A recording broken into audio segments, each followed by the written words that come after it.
Our next speaker decided to speak at the beginning of this meeting. He volunteered very graciously because Ron could not make it because he was stuck in the snow on the west side of Parker. Our next speaker is William Strunk, 5 to 7 minute speech titled Keeping George Sutton Alive. Please welcome William Strunk.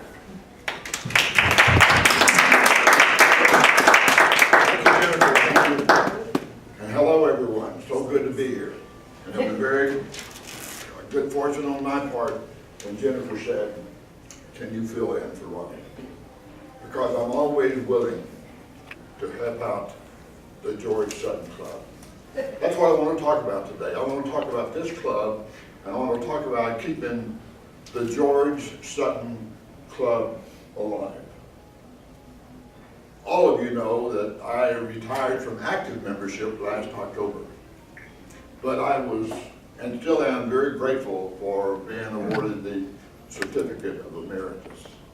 So I'm here to stay. I cannot get this club out of my gizzard. So I have some ideas for you today that I think you might take to heart, and as a result, this club could be elevated just a tad. You already know that because of membership being down, the only 2 members will be scheduled for speeches next month. Last spring, when I came home from my southern journey, basking in the Arizona sun, at that time, we were doing, or you were doing, 2 speeches per week instead of 3. And I thought one way to solve that and get back on track, for the first week or the first month I was back, I gave a speech every week. And I'm going to tell you how that can be done, because I'm going to do it again. Or I hope I'll do it again. I already have Jennifer's blessing. But if you start to overdose on Strunk, then you might convey your feelings to Steve, the president, or Jennifer.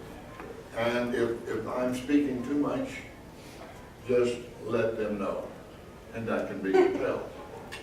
But I'll come to this meeting every Thursday in March with a subject that will benefit you, just as I hope this subject today will benefit you. Now let me tell you how it's very easy to give a speech. It's not a rocket science, ladies and gentlemen. Let's go back to the table topic session this morning. Good topic, Steve. And all of you responded very well for a couple of minutes. With just a little bit of thought, folks. With a little bit of thought and a little bit of preparation, you could have come here prepared to give a 5-minute speech at least on the very subject that you spoke on this morning. You could really do that. I'm going to just kind of act like a big brother today. And I'm going to act like maybe an old grouch. And I'm going to act like the Toastmaster that I've already been, and share with you some other things that I believe that you might want to consider. And if I don't want to hurt your feelings, and I'm going to start with you, Julie. You came today and you read your thoughts for the day. I've already forgotten what you said. If you had come prepared and with maybe just memorized a short memory of verse and then elaborated for a minute, then the rest of us would remember. Now it may be I'm being too harsh because the rest of the folks here may remember your thoughts for the day. If that's the case, then perhaps I should stand silent.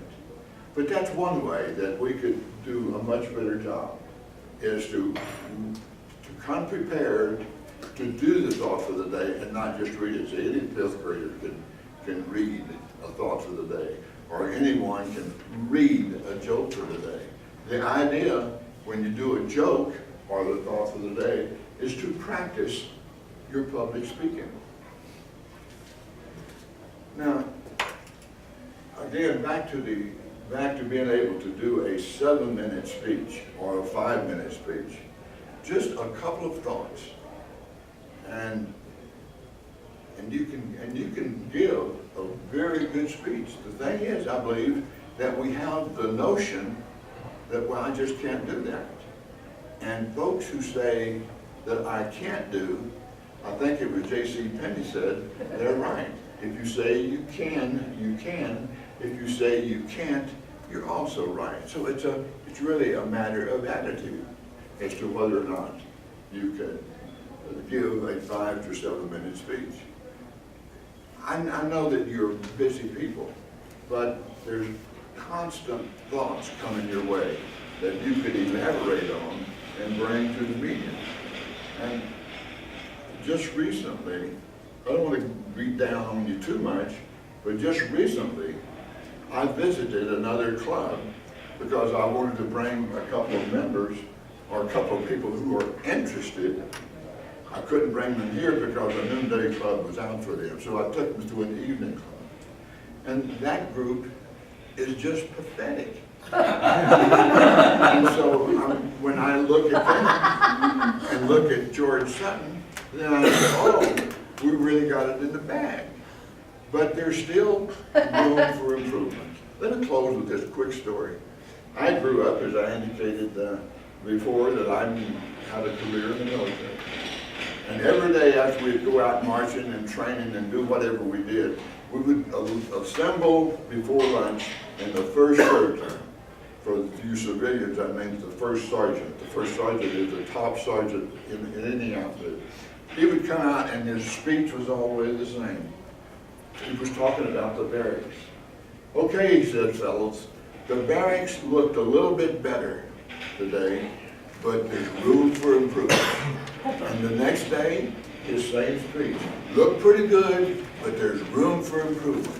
If we can maybe maintain that attitude in the George Sutton Club, that there really is room for improvement, then I'll bet when you have your buddy day that Steve referred to, then you'll have a great showing, and that will be room for improvement.